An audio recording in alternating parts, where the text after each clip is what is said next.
Hello everyone, welcome back viewers. कैसे हो आप सब लोग गाइस? उम्मीद करती हूँ स्वस्थ होंगे, अपना ख्याल रख रहे होंगे, खुद को हील और पॉजिटिव कर रहे होंगे। वीवर्स, आज मैं करने जा रही हूँ आपके लिए लेट नाइट थॉट रीडिंग। देखेंगे आपके पर्सन के लेट नाइट थॉट में क्या कुछ है, आपके लिए क्या कुछ सोच रहे हैं वो आपके लिए।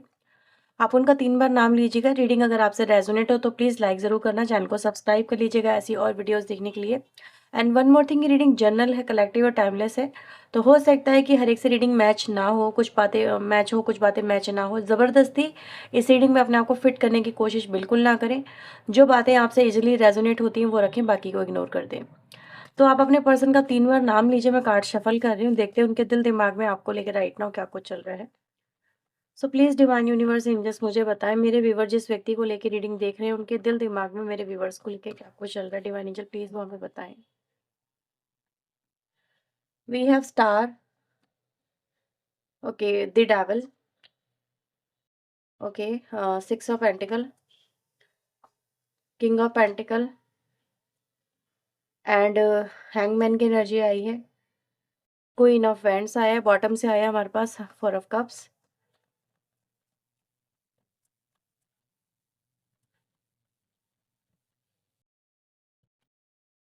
We have page of pentacle, 3 of wands, 8 of cups, moon, 8 of swords, 10 of pentacle. Bottom की एनर्जी आ रही है चैरियट की। ओके, एक बात तो व्यूअर्स इस कनेक्शन में क्लियर है, वो ये नज़र आ रही है कि भाई आपके जो पर्सन है वो एक ओवर कॉन्फिडेंट पर्सन की तरह मुझे यहाँ पे नज़र आए।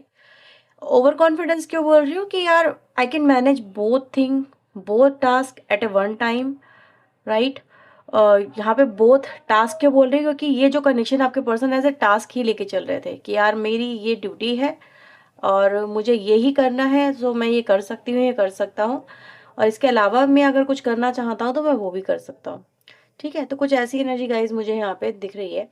लेकिन अभी मैं यहाँ पे देख रही हूँ इस व्यक्ति को उलझ गए हैं आपके पर्सन, और इनको एक एक्शन को यहाँ पे ज़रूर लेना पड़ रहा है, और लिया लेना पड़ने की जो एक नौबत है वो यहाँ पर आती हुई नज़र आ रही है। तो इस चीज़ के बारे में आपके पर्सन राइट ना कुछ जैसे कहते हैं ना मंथन करते हुए यहाँ पे मुझे नज़र आ रहे हैं। अभी मैं इन कार्ड्स को क्लियर करूँगी तो चीज़ें और ज़्यादा क्लियर हो जाएंगी। प्लीज़ यूनिवर्स एंजल्स मुझे बताएं स्टार एनर्जी सबसे पहले यहाँ पे क्यों आई है। स्टार की energy, so we have hoping, ठीक है, होप पे ही होप आ गई है। डेविल यहाँ पे क्यों आए, पहले कार्ड्स निकालूंगी ताकि आपको एकदम से सब चीज़ें क्लियर करके बता सकूं। डेविल यहाँ पे क्यों आया, डिवाइन एंजल कार्ड, ओके, ठीक है। 6 ऑफ पेंटिकल यहाँ पे क्यों आया डिवाइन एंजल, मुझे एक ही कार्ड चाहिए हर कार्ड के लिए। डिवाइन एंजल प्लीज मदद करें। 6 of pentacle, okay,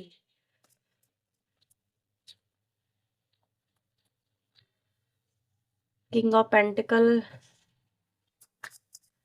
we have her hangman यहाँ पे, okay, balance and queen of wands, time, okay. इस कनेक्शन में जैसे मैंने बोला, one person involve in two type of connection में भी, और या फिर ये कहें कि समवेयर कुछ भी हो सकता है जो आपके रिलेशनशिप में, मैं यहाँ पे रिलेशनशिप इसलिए बोल रही हूँ क्योंकि मुझे थोड़ा सा फील हुआ कि कहीं ना कहीं आपके पर्सन कुछ लोगों के जो पार्टनर है जो है, और एक रोमांटिक थर्ड पार्टी में इन्वॉल्व हो सकते हैं, या फिर यहाँ पे कुछ लोग के लिए मुझे फैमिली इश्यूज भी नज़र आ रहे हैं। मैं हर एक के लिए रोमांटिक थर्ड पार्टी यहाँ पे नहीं बोल रही हूँ, ठीक है। आप अपनी सिचुएशन को खुद समझें, देखें। तो मुझे यहाँ पे दिख रहा है कि कहीं ना कहीं वीवर्स इस कनेक्शन के अंदर आपका जो पार्टनर है वो इस वक्त मैंने बोला ना दोनों को मैं इजीली मैनेज कर सकता हूँ, लेके चल सकता हूँ, ये लेके चल सकती हूँ।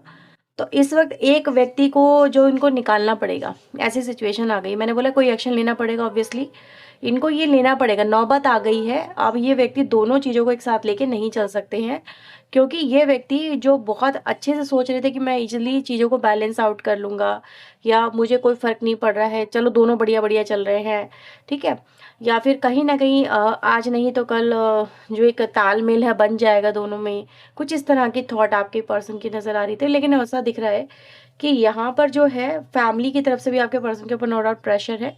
अगर आप फैमिली इश्यूज फेस कर रहे हैं तो आपके पर्सन को बहुत अच्छे से प्रेशराइज किया जा रहा है, मैं यहाँ पे देख सकती हूँ।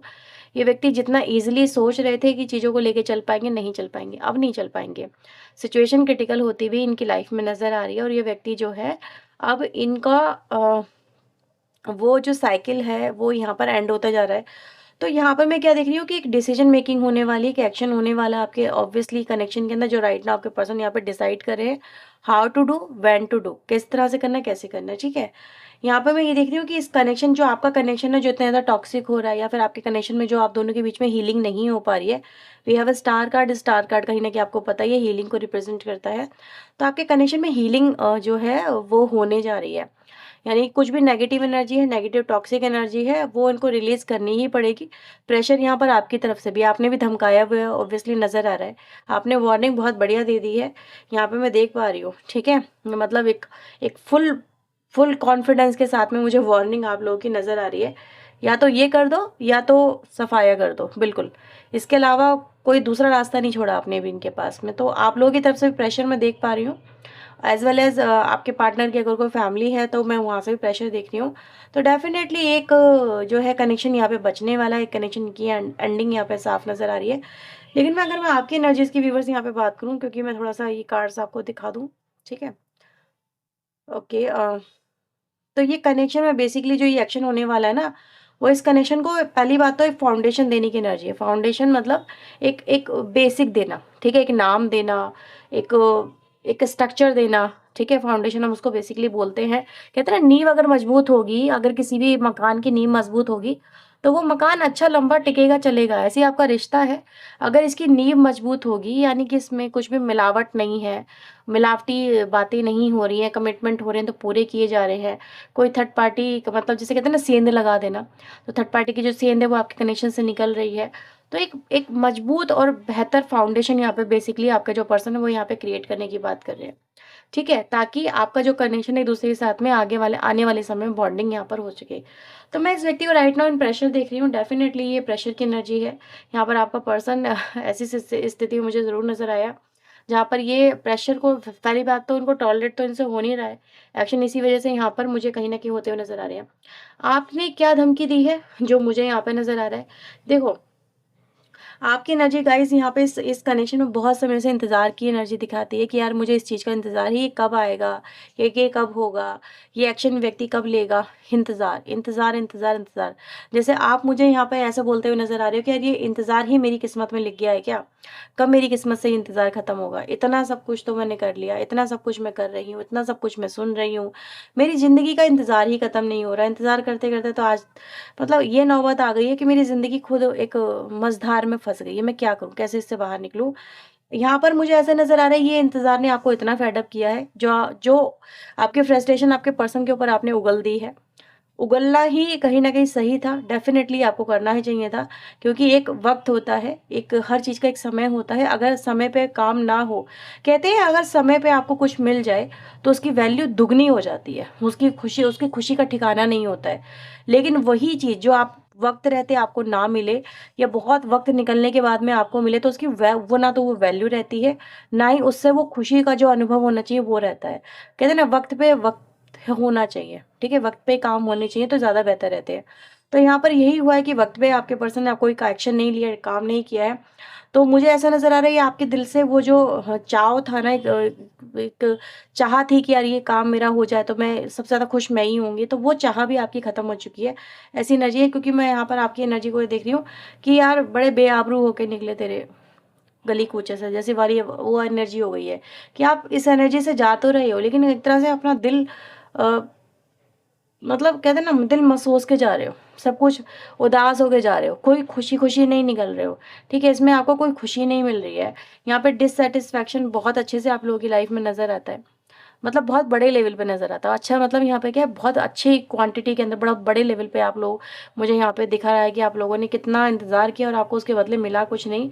जस्ट और जस्ट मायूसी मिली, और कहीं न कहीं इस व्यक्ति के साथ में भी आपके जो संबंध थे, ज़्यादा बोलने की वज़ह से, ज़्यादा इनको कहीं न कहीं प्रेशर देने की वज़ह से, वो भी खराब हो गई। ये व्यक्ति के साथ में आज आपकी जो बॉन्डिंग है वो भी कहीं न कहीं बहुत लो में, मैं ये कहूँ कि माइनस में जाती हुई नज़र आ रही है। ना तो ये आपकी कोई सुनना चाहते हैं, ना आपकी कोई सुनते हैं। आप इनसे जब-जब बोलते हैं तो ये व्यक्ति कुछ अलग ही रूप आपको दिखा देते हैं, बहुत ही फ्रस्ट्रेटेड रूप आपको दिखा देते हैं। सम टाइम तो ये वो कह देते हैं जो आपको इनको कहना भी नहीं चाहिए कि जा मैं ये नहीं करती, जा मैं ये नहीं करता, मैं तो यही करूँगा, है ना?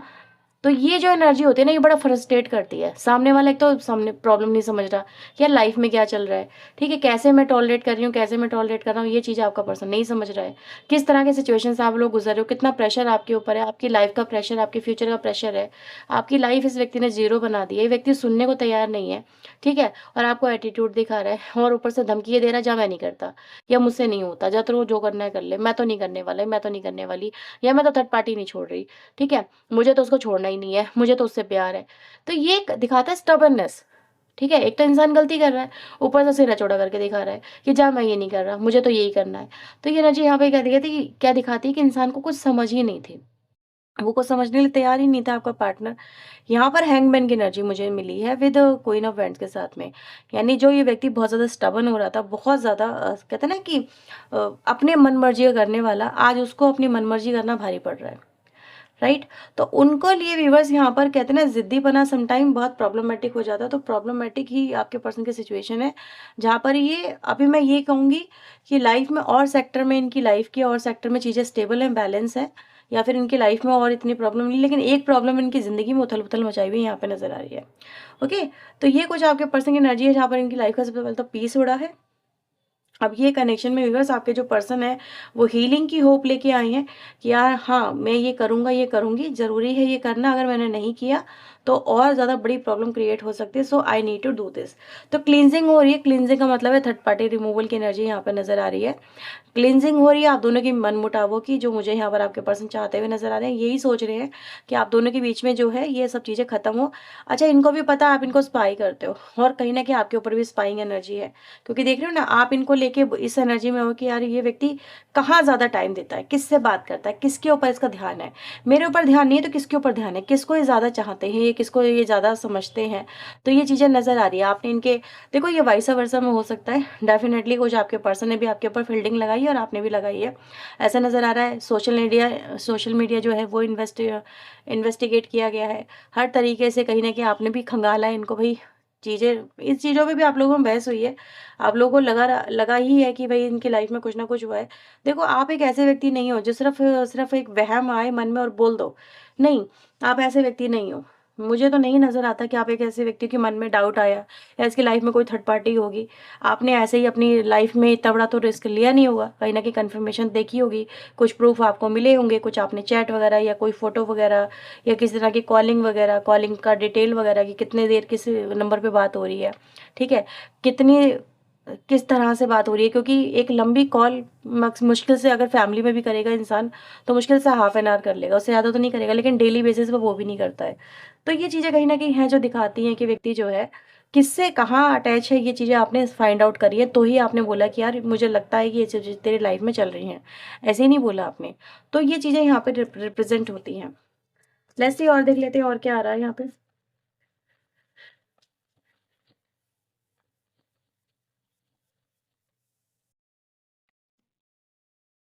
सो वी हैव केमिस्ट्री, क्लिंगिंग की एनर्जी यहाँ पर आई है। कॉन्फ्लिक्ट आया है यहाँ पे। ओके व्यूअर्स, एक बात मैं आपको बोलूँ, आप होपलेस हो रहे हो उस कनेक्शन में, लेकिन आपके पर्सन यहाँ पर होप आपको देना चाहते हैं, ठीक है? वो कहना चाहते हैं आपसे सबसे पहले तो कि होपलेस मत हो, ठीक है? आप उम्मीद, इस समय उनको लग रहा है कि आप उम्मीद छोड़ रहे हो, आप उम्मीद का दामन छोड़ रहे हो, या फिर आपकी तरफ से वो थोड़े से होपलेस हो रहे हैं कि वो तो आपके लिए अब एक्शन में आना चाहते हैं, या फिर कहीं न कहीं क्लींजिंग करना चाहते हैं थर्ड पार्टी वगैरह को लेके। आपको स्पेशल फ़ील कराना चाहते हैं, आपके साथ में रिश्ते अपनी केमिस्ट्री बॉन्डिंग अच्छी बनाना चाहते हैं। आपके पर्सन की एनर्जी यहाँ पर आपके लिए आ रही है। तो जो व्यक्ति पहले आपकी साथ में केमिस्ट्री अपनी बिगाड़ बैठा था, ये बिगाड़ बैठी थी, now they want to build up chemistry between both of you, ठीक है। तो ऐसी एनर्जी गाइस मुझे यहाँ पे नजर आ रही है। एंड वन मोर थिंग जो मुझे यहाँ पे दिख रहा है कि सबसे पहले आपके जो पर्सन है, आप दोनों के बीच में जो कन्फ्लिक्ट बहुत ज्यादा बढ़ गए हैं, आपके पर्सन उन चीजों को लेके होपलेस हो रहे हैं, आप भी हो रहे हो, आपको भी लग रहा है कि यार ये व्यक्ति कुछ नहीं करने वाला, बहुत होपलेस आप भी हो, कि जब जब इससे बात करती हूँ तो ये बहुत ज़्यादा आप लोगों के बीच में कन्फ्लिक्ट क्रिएट होते हैं, ना कि ख़त्म होते हैं। डाउट ख़त्म नहीं होते, बनते चले जाते हैं। तो इसलिए है, और आपको भी इसलिए लगता है व्यक्ति को बहुत एरोगेंस है, बहुत ईगो है। लेकिन आपका पर्सन भी राइट नाउ वीवर्स कहीं ना कहीं आपको ये बोल रहा है कि नहीं, ऐसा नहीं है, उनके सिचुएशन जस्ट उनको अलाउ नहीं कर रही थी, या फिर वो चीज़ें कहीं ना कहीं उस समय करना ही नहीं चाहते थे। क्योंकि देखो, जब तक थर्ड पार्टी में कोई प्रॉब्लम नहीं आई, ये बंदा उसे क्यों छोड़ेगा?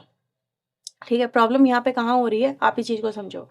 आप उनको प्रेशर कर रहे हो, आप उनके साथ में चिक-चिक कर रहे हो, आप उनको कहीं न कहीं अपने रिलेशनशिप को, क्योंकि देखो आपका हक बनता है ये, ठीक है? आपको करना ही पड़ेगा। अगर आप शांत होके बैठ जाते हो, अगर आप इनको कुछ नहीं कहोगे, तो ये दिखाता है कि आपने वो थर्ड पार्टी एक्सेप्ट कर ली और ये व्यक्ति को एक लिबर्टी मिल गई कि भई ये व्यक्ति फुल ऑन बड़े मज़े से थर्ड पार्टी क्रिएशन करके चल सकता है, उसको कोई प्रॉब्लम नहीं है, यानी सामने वाले व्यक्ति यानी आपको कोई प्रॉब्लम नहीं है। तो ये भी एक तरह से गलत हो गया ना कि आप उसका अपोज़िशन ही नहीं कर रहे हो, उसको अपोज़ ही नहीं कर रहे हो बिल्कुल भी। तो अपोज़ करना भी कहीं न कहीं सही है, जायज़ है। लेकिन उसको भी इन्होंने एक नेगेटिव वे में लिया, नहीं आपने करा तो आपके ऊपर पड़ी, और आपने नहीं किया तो भी आपके ऊपर पड़ी। दोनों तरह से मार किसको पड़ी? आपके ऊपर ही पड़ी। ठीक है? तो यहाँ पर क्या हुआ, आपने ज़्यादा इनको फ़ोर्स किया कि यार उसको निकालो, तुमने ऐसा क्यों किया, तुमने वैसा क्यों किया? रोज़ आप दोनों में कॉन्फ्लिक्ट हुए इस बात को लेके, लड़ाई झगड़े हुए। ठीक है? तुम अपने फैमिली वालों को ज़्यादा प्रायोरिटी देती हो या देती हो, मुझे नहीं देती हो। ठीक है? तुम्हारे लिए वही ज़्यादा इम्पोर्टेंस रखते हैं, मेरे लिए मैं तुम्हारी लाइफ़ में इम्पोर्टेंस नहीं रखती हूँ, तो तुम मुझे लाए ही क्यों? या मुझसे जुड़ी ही क्यों है? ठीक है? इस तरह से है, अगर तुम्हें फैमिली के बारे में सोचना था तो तुमने रिश्ता बनाया ही क्यों? ये सब चीज़ें कहीं न कहीं कॉन्फ्लिक्ट क्रिएट करती हैं। नो डाउट आपके रिलेशनशिप में ये चीज़ें नज़र आ रही हैं। लेकिन मैं यहाँ पे क्या देख पा रही हूँ कि व्यक्ति जो है आपके कनेक्शन में इस वक़्त आपको आपकी वो प्रायोरिटी बना रहा है, वो आपके ऊपर ध्यान देना चाहता है, और वो कहीं न कहीं ये भी कह रहा है कि यार ये सब चीज़ें वो अब जो है सॉर्ट आउट करेगा या करेगी, ठीक है? यहाँ पे मैं ये भी देख पा रही हूँ। इस व्यक्ति के लिए आप इस समय ज़रूरी हैं, ऐसा यहाँ पे दिख रहा है। लेकिन वो आपको क्या दिख रहा है कि यार आपको मतलब आपकी तरफ से जो एनर्जी उनको मिली है ना, वो कहीं न कहीं बहुत ज़्यादा नेगेटिव इम्पैक्ट डाल गई है। वो ये दिखाता है कि यार ये तो मुझसे सिर्फ़ लड़ती रहती है, प्यार तो मुझसे करती नहीं, तो मैं इसके पास में जाऊँ क्यों? ठीक है? इसको तो सिर्फ़ लड़ना आता है, इसको सिर्फ़ झगड़ना आता है, ठीक है? ये तो सिर्फ़ ईगो दिखाता है, एटीट्यूड दिखाता है। मतलब मुझे समझता ही नहीं, मुझे तो थर्ड पार्टी समझती है, मुझे तो थर्ड पार्टी ज़्यादा प्यार करती है। तो ये एक वहम है जो उनका कहीं न कहीं इनके दिमाग में चला है, जो रिप्रेज़ेंट करता है कि भई थर्ड पार्टी क्यों फ़ोर्स करेगी? वो क्यों लड़ेगी? उसको थोड़ा ना दिक्कत आ रही है। दिक्कत किसको आ रही है? दिक्कत तो आपको आ रही है, क्योंकि आपको आपका पर्सन वापस चाहिए। थर्ड पार्टी को कोई प्रॉब्लम नहीं है। थर्ड पार्टी ऑब्वियसली अपने अपने फ्लो में चलेगी, ठीक है? लेकिन आपका फ्लो तो कहीं न कहीं थर्ड पार्टी ने खराब कर दिया, आपकी पूरी इमेज खराब कर दी, डिस्ट्रॉय कर दिया आपके पर्सन की नज़रों में, आपको बुरा बना दिया। कैसे? क्योंकि आपकी आपकी पिंच करी उस व्यक्ति ने। ठीक है नहीं? आपके पर्सन को आपसे छीना, तो ऑब्वियसली आपका गुस्सा होना जायज़ है, लेकिन आपके पर्सन को सिर्फ़ आपको गुस्सा ही नज़र आया, उनको आपके गुस्से के पीछे का प्यार नज़र नहीं आया। इसलिए कहीं न कहीं आपके पर्सन को लग रहा है कि यार वो पता नहीं मुझसे प्यार करेगी या नहीं करेगी, हमारे बीच में सब कुछ सही होगा, नहीं होगा, ये सारी चीज़ें कैसे सॉर्ट आउट होंगी, ठीक है? वो तो बहुत ज़्यादा एटीट्यूड में आ गई है, मतलब गुस्से में आ गई, गुस्सैल स्वभाव हो गया, बहुत ज़्यादा एटीट्यूड वाली हो गई है, ये हो गया है। ठीक है? स्टबर्न है, झुकना ही नहीं चाहती है, कोई बात मेरी समझती नहीं है, मतलब मुझे कुछ भी नहीं सपोर्ट करती है, sometime they feel like that. तो ये एनर्जी गाइज़ मुझे यहाँ पे नज़र आ रही है। तो ये एनर्जी क्या दिखाती है कि कहीं न कहीं आपके पर्सन जो चाहते हैं कि ये एनर्जी खत्म हो आप दोनों के बीच में, क्योंकि ऑब्वियसली आप भी इसी एनर्जी में नज़र आ रहे हो, और आप दोनों के बीच में कॉन्फ्लिक्ट खत्म होके केमिस्ट्री बने। ठीक है? तो ये कुछ लोगों के लिए मुझे डेफिनिटली एनर्जी यहाँ पे दिख रही है। Okay, so let's see next action आप लोगों के लिए क्या हो सकता है आपके पर्सन की तरफ से। देखो व्यूअर, जब थर्ड पार्टी बहुत स्ट्रांग हो ना, तो कभी-कभी लड़ाई झगड़ा करना भी बड़ा मुश्किल हो जाता है। पॉलिटिक्स को पॉलिटिक्स से ही काटा जा सकता है, ठीक है? समटाइम ऐसे खुले में आके चीज़ें नहीं की जा सकती हैं, ये आपको भी पता है। ओपनली आएँगे ना आप, क्योंकि आजकल का जो समाज चल रहा है, जैसी लाइफ़स्टाइल चल रही है, ये जो सामने आता है ना, खुल वो कहते हैं ना, जो बोले कुंडी खोले, तो बस वही हो जाता है। आपने बोला और आपकी कुंडी खुल गई। समझ में आ रही है ना? यानी आपके ऊपर सारे का सारा ब्लेम आ गया। सबकी नज़रों में आप बुरे हो गए। और वो जो फ़ॉल्ट है किसी को नज़र नहीं आया। बोलना ही गज़ब हो गया। आपने अपने पर्सन की सच्चाई भी सामने रख दी ना, तो भी आप ही गलत हो गए। तो ये कहीं न कहीं आपके साथ में हुआ है कि गलतियाँ किसकी निकल गई कि यार थर्ड पार्टी के पास में गया ना, तो इसी की गलती होगी। इसी ने कहीं न कहीं अच्छे से बिहेव नहीं किया होगा। इसी ने अच्छे से ट्रीट नहीं किया होगा। उसी ने अच्छे से अपने रिश्ते को नहीं सँभाल पाई या नहीं सँभाल पाया। गलती किसकी है? इसी की गलती है, इसी ने उसको नहीं संभाल पाया। मतलब पर्सन आपका गया, चीट उसने किया, गलती इसमें भी आपकी आ गई। तो कहते हैं ना, कभी कभी ओपनली आके वॉर नहीं क्रिएट की जाती है, साइड बाय साइड चला जाता है। तो ये भी आजकल का भाई ट्रेंड चल रहा है, आजकल लाइफ ऐसी चल रही है, कलयुग है, क्या कर सकते हैं। पॉलिटिक्स का जमाना, पॉलिटिक्स से ही खेला जा सकता है। तो लेट्स सी डिवाइन एंजल, मेरे व्यूवर्स की तरफ इनके पार्टनर का नेक्स्ट एक्शन क्या होगा, प्लीज वो हमें बताएं डिवाइन एंजल।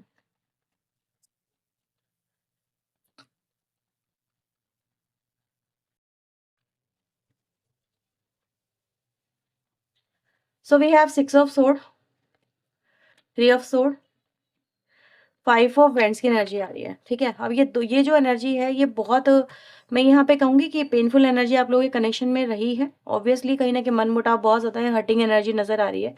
पर ये जो एनर्जी है ना, ये दिखाती है कि इससे ओवरकम करना। 6 ऑफ सोर्ड का थोड़ा गूगल भी कर सकते हैं अगर आपको मेरी बातों पर बिलीव ना हो, थोड़ा सा मैं बताना चाहूंगी। ये कार्ड इस तरफ इशारा करता है कि चलो ठीक है, जो हुआ पास्ट में हुआ सो हुआ, उसको थोड़ा हम पीछे छोड़ते हैं, लाइफ में आगे बढ़ते हैं। लाइफ में चीज़ें उतार चढ़ाव को रिप्रेजेंट करती हैं, लाइफ में आते रहते हैं, उतार चढ़ाव जाते रहते हैं, लेकिन आगे बढ़ना नियति है। ठीक है, तो यहाँ पर एनर्जी ये दिखा रही है कि कहीं ना कहीं इन सब चीज़ों से ओवरकम करना और एक दूसरे को एक नया मौका देना।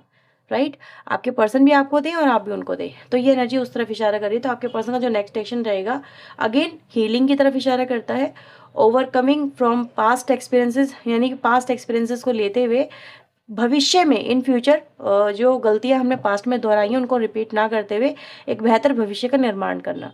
ठीक है, तो ये वो एनर्जी भी कहीं ना कहीं है कि हाँ, जो एनर्जी जो दिल में छुपी हुई थी, समझ रहे हो ना। देखो दोनों कार्ड की एनर्जी यहाँ पे क्या बता रही है कि इस कार्ड में जो 3 ऑफ सोर्ड है, वो दिल में घुसे हुए हैं, अंदर घुसे हुए हैं, यानी जितना अंदर पेन है, जब तक वो बातें, वो यादें, वो सब कुछ जो आपके दिल में है, वो दिल में रहेंगी तो फिर वो तकलीफ देती रहेंगी। लेकिन जब दिल से बाहर आएंगी बातें, यानी कि उनको बोला जाएगा, मन मुटाव अपने सुलझाए जाएंगे, एक्सप्रेसिव हुआ जाएगा। ये कहते हैं ना, बातें करने से बहुत सारे मसले सुलझ जाते हैं, ऑब्वियसली कहा जाता है।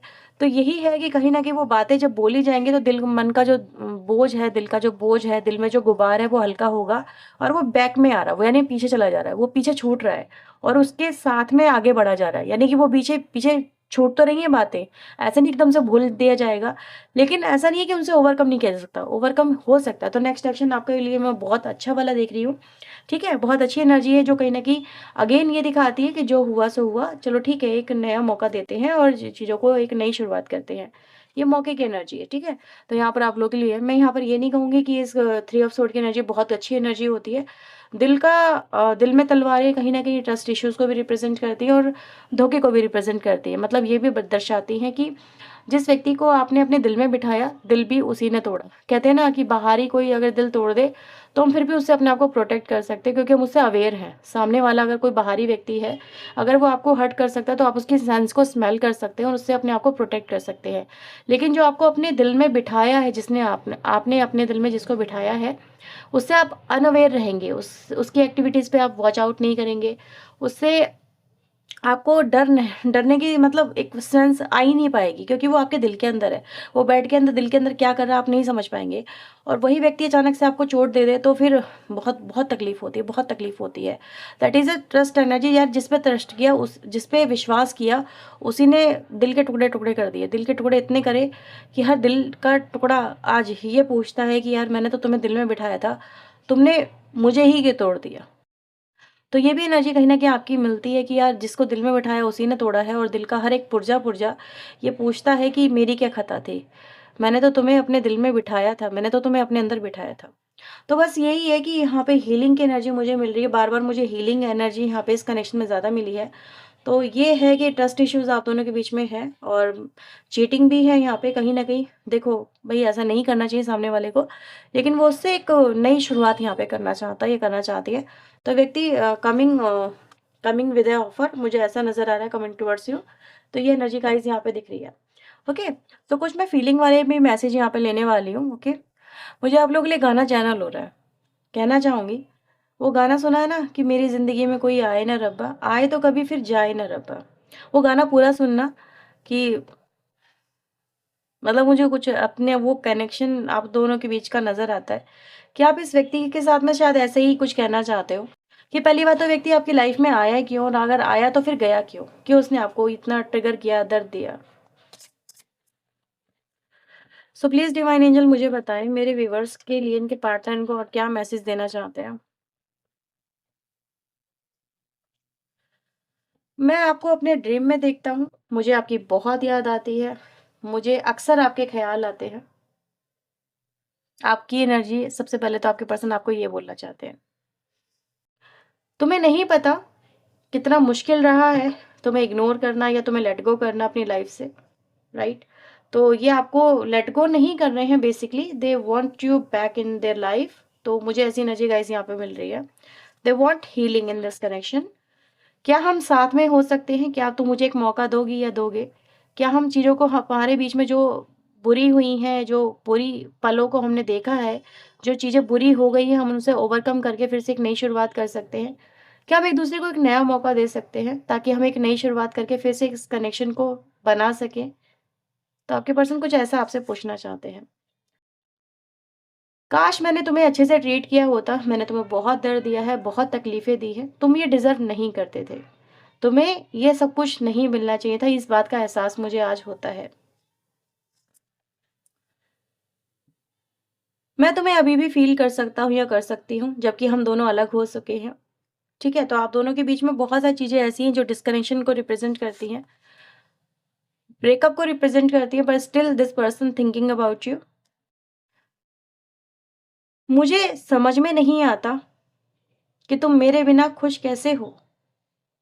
मुझे तो यही पता था कि तुम हमेशा मेरे लिए रोते हो, तड़पते हो। तुमने हमेशा से इस बात का मुझे एहसास कराया है कि तुम मेरे बिना नहीं रह पाओगे, मुझे छोड़ के मत जाना।